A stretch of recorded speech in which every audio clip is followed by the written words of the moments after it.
Hi, this is Kim Thompson-Pinder, and today I have a really fascinating guest on the show, and her name is Rankin. And now Lee is a successful farm business owner, a team leader, farm consultant, and author committed to helping people connect to one another and to what's real in their lives. And today we're going to be talking about systems. Because what Lee learned as her time on the farm and as her business grew was that if this was going to work, then systems had to be put into place for success. So welcome, Lee. Thank you very much. Glad to be here. So Lee, why don't you introduce yourself to our audience and tell us all a little bit about yourself? So when I started the farm, it was in 2003. I'd never had any farming experience. It was a dream. I met an alpaca at the state fair and said, that's what I want to do. I moved to the mountains of North Carolina because I decided that's where I wanted to do it. You've got to have a location. And started this farm that has now turned into a pretty successful business. And as it's grown, my systems have had to grow. So I'm also a writer. So there's the need to have the farm be contained in its own way so that I can also have time to focus on writing. So it's been a little bit of a juggling match. Juggling's not supposed to be a match. It's supposed to be an activity, but sometimes it's a juggling match. And I have found time and time again that systems are the difference between eating lunch and having my lunch eaten, if you know what I mean. Having days where I get to the end of the day and I have not gotten anything done on my list, have not eaten lunch, have not, been able to prioritize anything. I'm just doing one thing after another in sort of emergency mode. So that's been where systems have really come into play for me. And you also have family as well, right? I do. I have a son, and he's now 20. So I raised him as a solo parent. So when we started the farm, he was 4 years old. We moved to North Carolina, he was 2. So I raised him solo. So I was raising toddler and starting a farm at the same time. I just don't believe in normal. Like normal is long past. That ship passed me a long time ago. So. Yeah. Awesome. So what was it like starting that farm in the beginning, especially, with raising a child at the same time? You know what? I came up with the idea myself, right? It was something that happened when I met this alpaca, but it was absolutely, in retrospect, the perfect thing to do while raising a child. Because raising a child alone is just 2 of you, which doesn't always feel just like a family. It feels a little bit less than a family. And creating a farm is creating a community. You can't run a farm alone. You have to have somebody that supplies your hay. There's feed stores, there's vets, there's so many people that are part of having a farm that make it more of a community than just a business, right? And so I was able to raise my son in that community. The alpaca industry happens to be very family friendly. So we were able to go to alpaca shows and I could just let him run. And he was the very independent male toddler. So that was the perfect place for him to be, was in something where he really had some autonomy and he could run around and he could meet friends and he could be a part of it. And he was involved in every part of the business from the very beginning. And as he got older, he did different things. We used to go to yarn shows and he would stand there and he's a redhead, right? So at 8 or 9 years old, he would stand there and he would wind skeins of yarn for these ladies who were buying alpaca yarn from us. And they would just eat it up, right? It was just like done. I think they were buying yarn just to see him wind it for him. But he got to be a part of all of that. And what a great way to raise a child than to see a business grow up from nothing and see it turn into something and be a part of that. So It was not, and that was not my intention. I would love to say that, oh, I had this idea that if I create a farm, I'll create a community. And it's only in retrospect that I see it. And it was great. It was great for both of us, because raising him alone, I wanted something to do that fed my soul, that also didn't interfere with him. And there were stress points. I mean, there were times when he had to be at a ball game and we had a sick animal, and it was pretty stressful. And, or I had to be up all night with an animal and he had to be at school the next morning. And so there were definitely points that were not so graceful. I'm not trying to make it all seem super graceful, but it was a great way to raise a child. That's all I can say. And he is bomb-proof, steady Eddie, hardworking, can relate to people because he was out with the public and he led tours of our farm, and he had to be, and we're kind of known in town. So now everybody knows him. He can't get away with anything because everybody knows him. And he has red hair. So those two things go working against him. So anyway. Yeah, it's funny. I've been an entrepreneur since my kids were little. And, they've always been involved one way or another in just about almost every business that I did. But especially as they got older and I was out doing a lot of events and a lot of shows and things like that. And, they would come and help me. They wouldn't spend all day, but, they'd come help me set up, or they'd come at lunch and give me a break, or, they'd come at the end of the day. Right. They learned how to talk to people. They, and people just love them. They thought it was great that my husband and my kids are there. My husband would take over the table for a while. And it's really funny because it's an Avon table, right? So here's my husband standing at my Avon table. And it's really funny because, if I tried to talk to men at my Avon table, they wouldn't. But men would come up and talk to my husband at the Avon table. It was hilarious. That's great. But it's great because so many people are in businesses where they go off to work and their children and teenagers don't see that side of it. And I think I think it's a blessing to be able to raise a child where they're involved in it.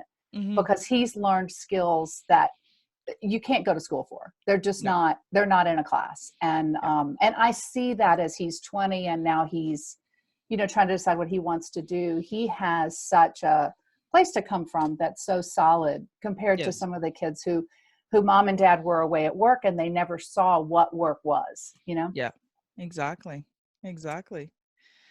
So let's get to our main topic today. So that was just sort of a bonus topic for all of you entrepreneur parents out there.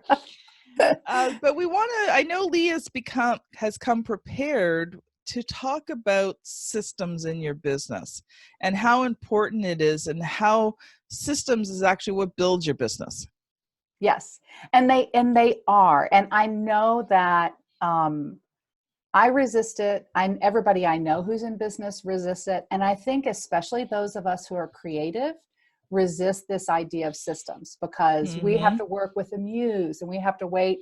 It's like we have that creativity side, but there's also for everything that we do in our lives that we do more than once, there can be a system. And all of us have systems that we don't even think about. Like, we have a system for how we get our makeup and when we get our toothpaste and where we get our toothpaste. And if we're on prescription drugs, when we go to the drugstore to get those things, they may not work well, the systems that we have, but we all have them and they're part of, they're part of our lives, or we would be sitting in parking lots with no gas, right? Because you've got to get gas when you're low on gas. And a lot of people who drive the same route to work have a day of the week they stop and get gas. They have some system for how they provide their lunch, what coffee they take with them or where they stop for coffee. It's a really natural thing and a natural part of our lives. And I think what happens is we get into newer situations and we don't realize where systems could be.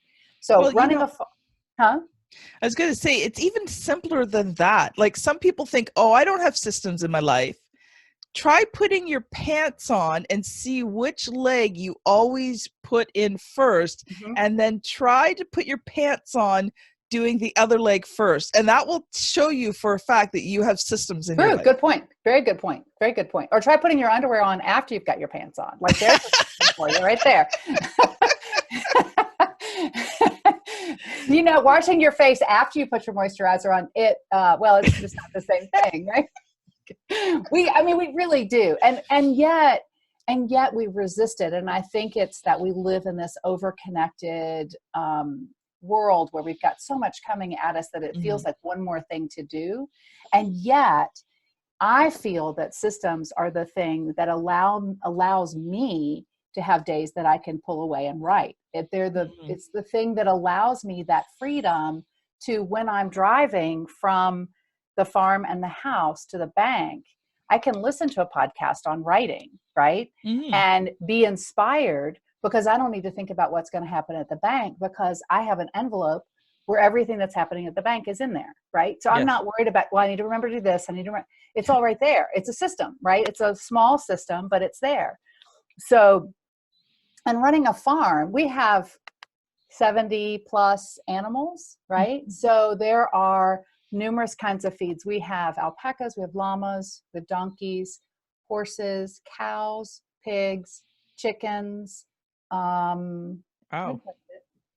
So, and the donkeys and the horses get the same food. The llamas and the alpacas get the same food, but everybody has a different food. Like if we spent our days running to the store because, oh gosh, we're out of cow feed, right? We would never get anything done. Never. Like it just wouldn't happen. So we have to have inventory systems for our food. And it's been a natural progression as we've added more animals of how we do it and we shift it around. One of our biggest hacks for systems this is for a farm, is that we have a laminator. And did you know that a piece of paper laminated becomes a dry erase board? You can use dry erase marker on a piece of laminated paper, and you can change, so you can do inventory. You can put the list in the laminator, and then you can do your inventory, and you've got it right there. It's handheld. It's whatever size you want it to be. Did I just blow your mind? Yeah, you just blew my mind. Yay!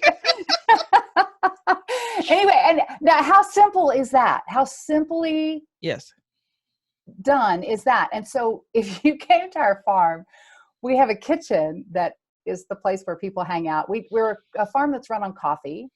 And so the kitchen's really, really important.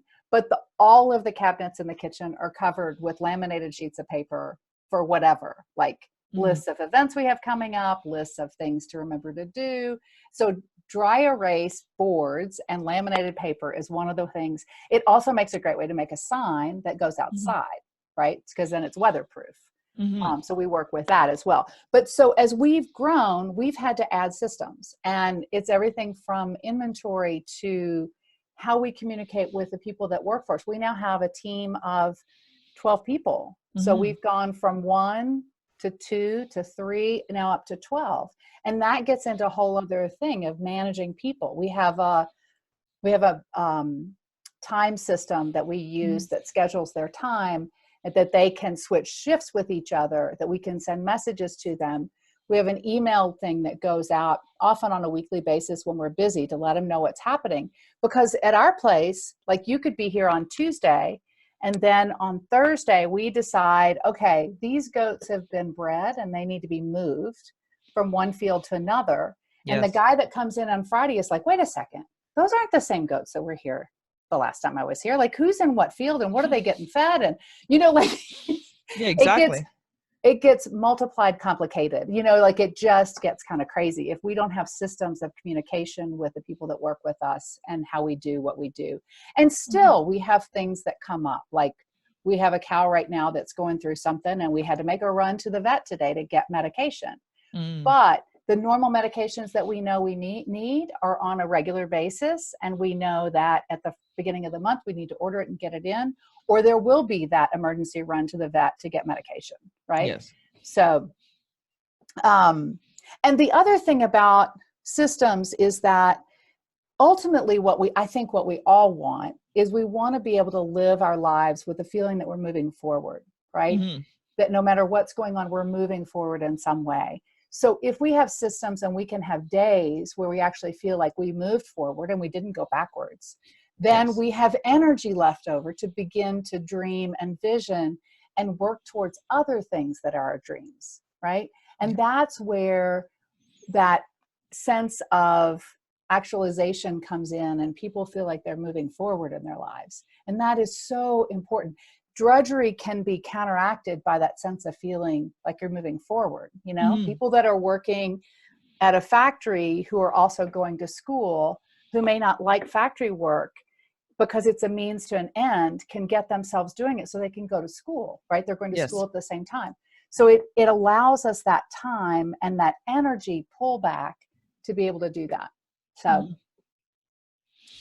And I think too, like, you talked about working with people, and that is a system, right? Like we have a system here at RTI Publishing for, how do we hire and onboard, our writers or editors, those types of people. Oh yeah, and absolutely. So we created a system because, if you have 4, 5, 6 people applying at a time, how do you determine who's the right person? So we put that system in place.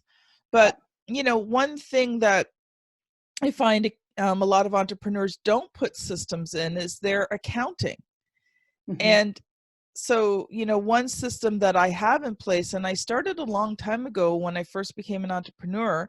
And I remember the first time that I had to give everything to an accountant to do my taxes, and I had no clue what I was doing.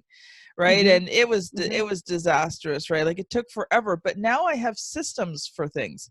And, systems include, how do you handle your paperwork? So do you have a place where all your bills, all the paperwork from your business goes? Now, maybe it may not be organized, but if it's all in one place, then it's easy to organize, right? Right. So like when bills come in, I have one place that I put them. I don't put them other places, because then how do you find them again? Good, then you don't. And then they're late, and then you get that late charge. Yeah, exactly. And I know. And even with emails, like, we have sometimes 10 clients going on at a time, plus all the financials. So, my emails, I have folders for all of my emails. Right. And so when emails come in, I look at them and then I put them in the appropriate folder. I deal with them, right? And then like right now I'm doing year end. So I've got to go back into last year to check some things out. I have all those emails there. I can go right back to the date I need, check the email, check the details, save it off, print it off if I need it to, confirm payment, whether somebody received the payment I sent, whether I got the payment. It makes your systems easier. And especially things like accounting, absolutely. when you do things the right way, as opposed to having everything all over. And it's a lot less frustrating too. And it's sort of like a habit. Like once, when you're first doing it, it's kind of hard, but when you get used to it, it just becomes automatic and you don't even think about it anymore. Right. Absolutely. And what I found when I went to, so I use Noseby, which is just a task software where you can put tasks in. And I have a template for every part of the business, like the store and the farm, with a list of everything that needs to happen in the month. And then I populate it for each month, right? And then I check off that it's all done. Well, the beauty of that is not only that I have that written reminder of it. I mean, I have to go into the program to see it, but it's right there. And I know I need to pay sales tax, and I know that I need to balance this, and I need to balance that. So there's all these little task things that I need to get done. But the beauty is, the unspoken beauty of it is that when I'm doing something else, I'm not thinking, did I do sales tax? Or I'm not thinking I need to do sales tax, because it's gotten habitual for me to sit down and it's like, okay, it's this time of the month, I need to get sales. So it becomes ritualized in a way that frees up so much energy. And I think that that's the thing that people don't realize unless they've done it, is how much it takes, how much of our brain power is used to sort of circulate these lists in our brain of, oh, I've got to remember to do this, and I've got to remember to do this. If you have a way to put it down, what you need to do, you're not wasting CPU power, right, on the list of things that need to be done. And as a creative, and you're a writer as well, and a creative. So as a creative, I think it's paramount that we have systems so that, because I can take all day to do accounting. I mean, I can take 2 months to do my taxes, or I can take, I can be organized and take less time. And I want that time for something else. And I don't want to be bogged down with doing tax stuff when I really want to be writing a book, right? So I think there's some unspoken benefits to being organized. And I also think that in this day and age, when we are bombarded, I wish I remembered the number. A friend of mine was doing a project and she came up with a number of pieces of information that hit us in one day. It was thousands.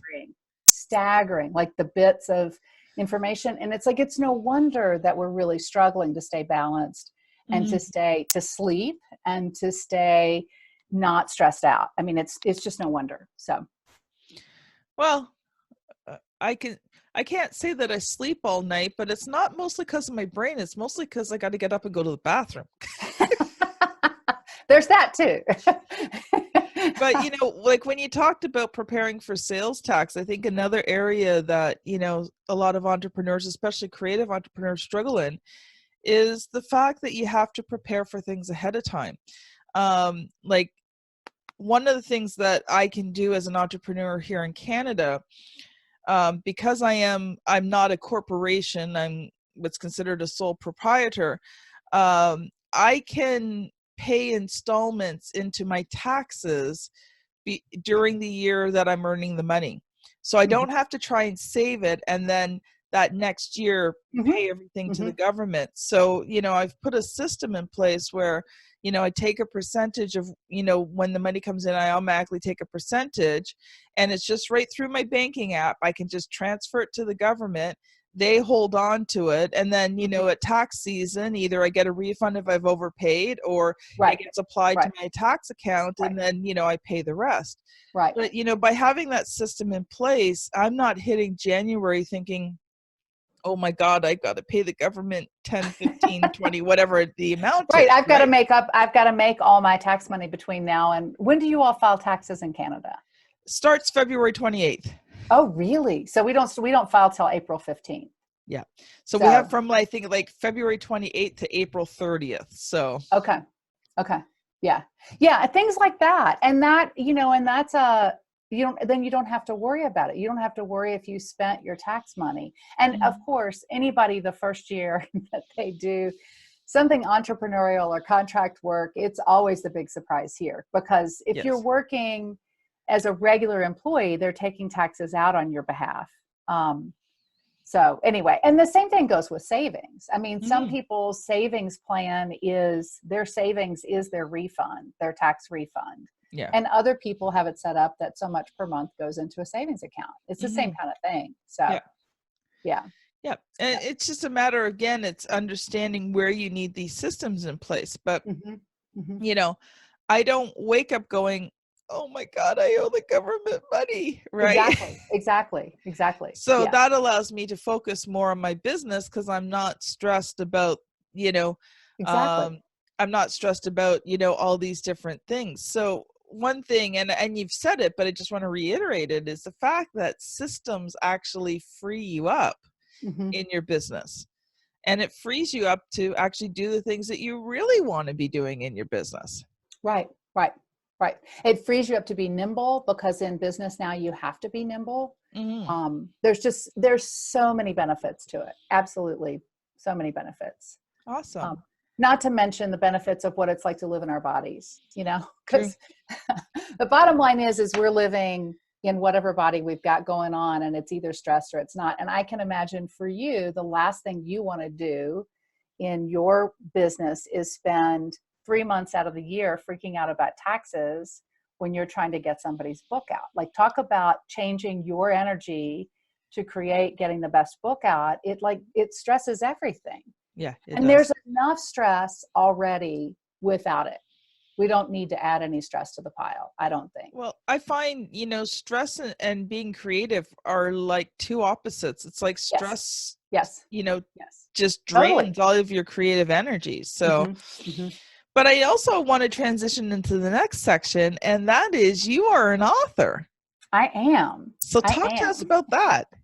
So back in 1998, I wrote a cookbook that was about my nanny. I grew up in Kentucky, Louisville, Kentucky. And it was the story of her life and our lives together. She started to work for my family when I was 6 weeks old.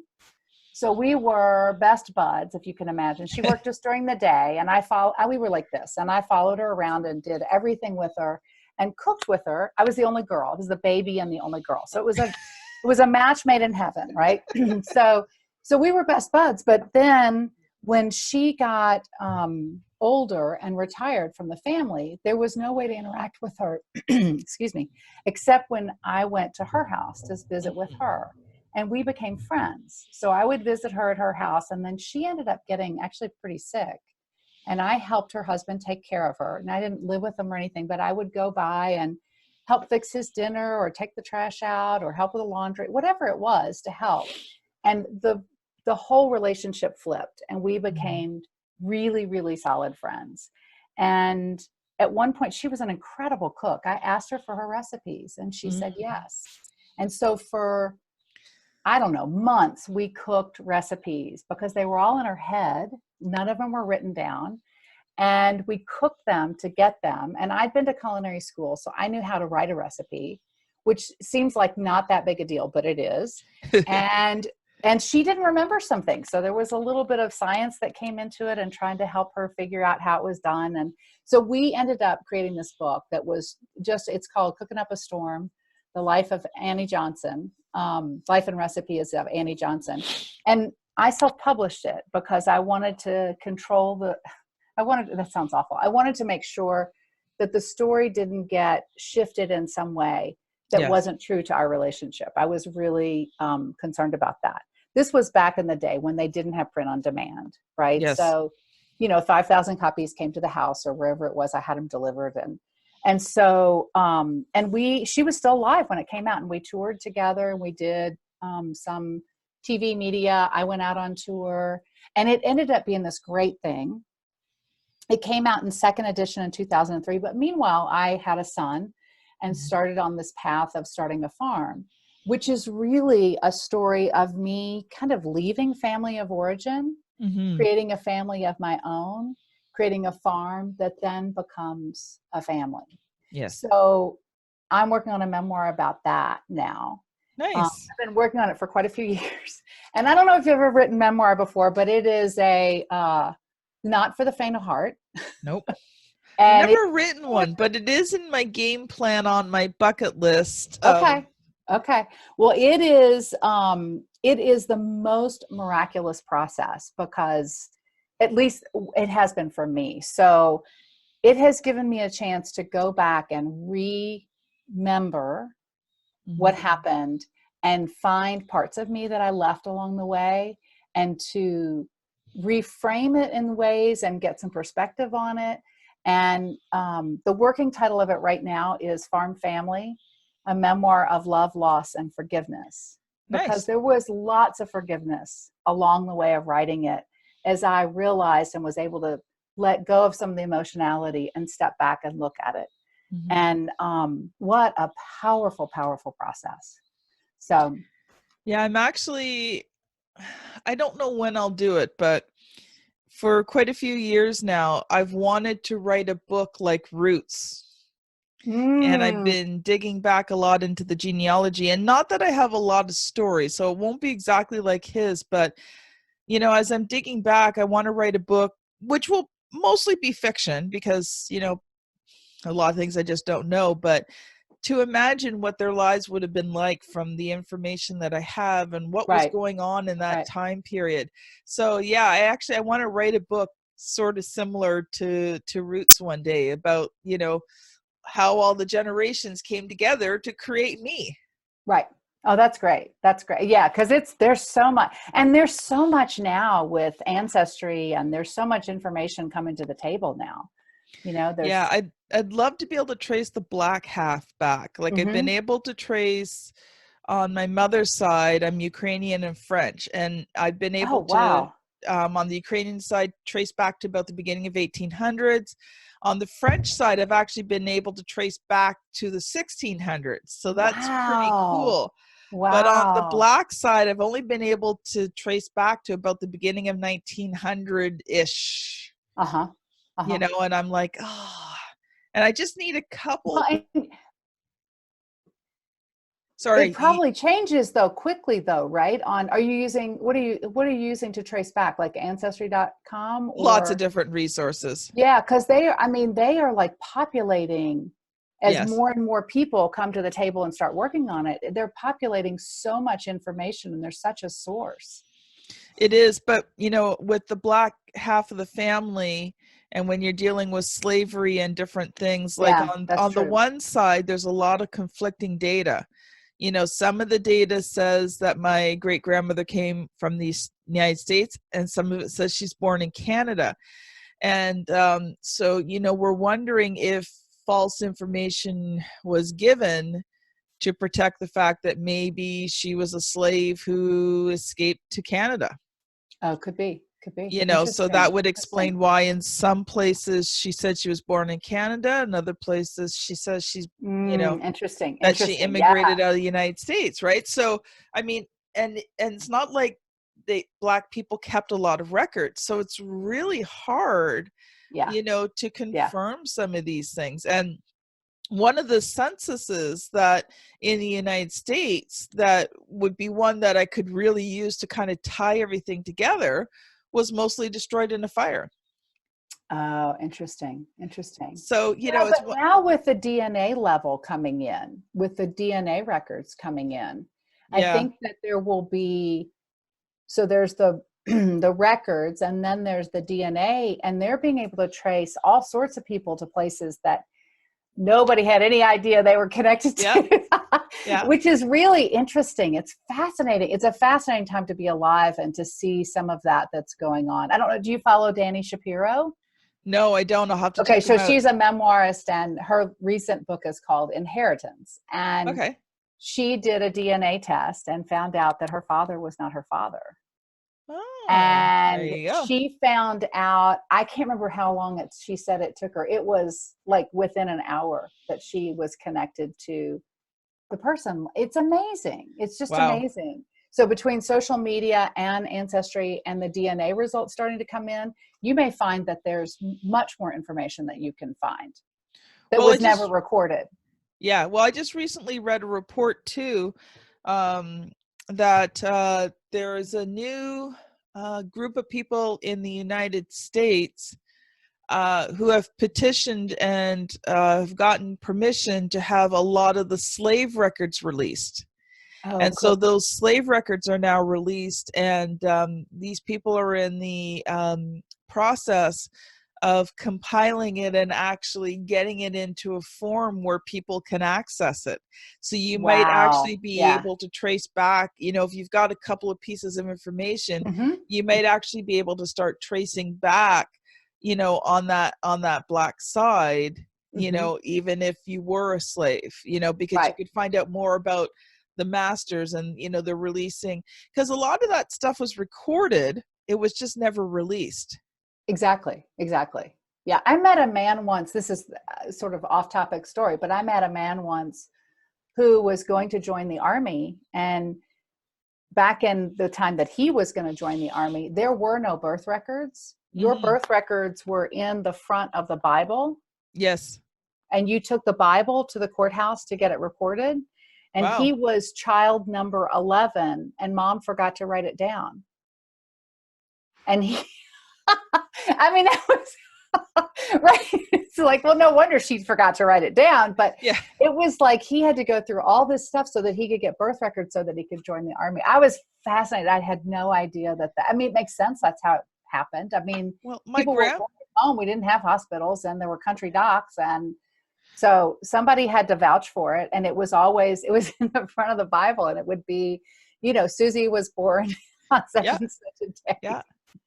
Well, my grandmother, when she turned 65 and went to go on like her old age pension, she couldn't prove that she was born in Toronto, and yet she had lived her whole life in Toronto, Canada. And I mean, there was people beyond people who could testify to the fact that she had lived her whole life in this one city. It's not like she even traveled. She lived her whole life in this one city.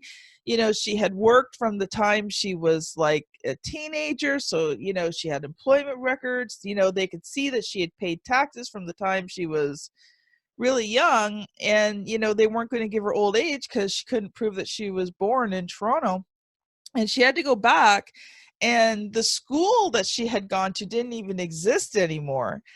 But thankfully the school's records had still been kept.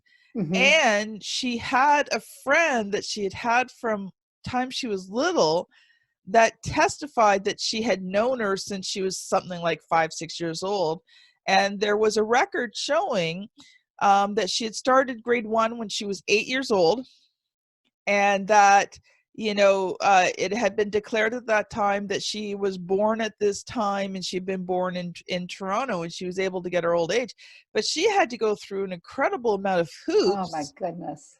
For someone who had been born, raised, lived all of her life in Canada, had been a model citizen, paid taxes, all these kinds of things, just to prove that she was born here. That's amazing. That's amazing. Yeah, it's just interesting. We don't realize it's so different. Well, I think this has been a wonderful interview. I think we've gone over on several topics here. I'm going to have to be creative in writing the show notes. But how can people get a hold of you, Lee, and find out a little bit more about you? So the farm is my main location for finding out about what we're doing. That's my main forward-facing thing right now.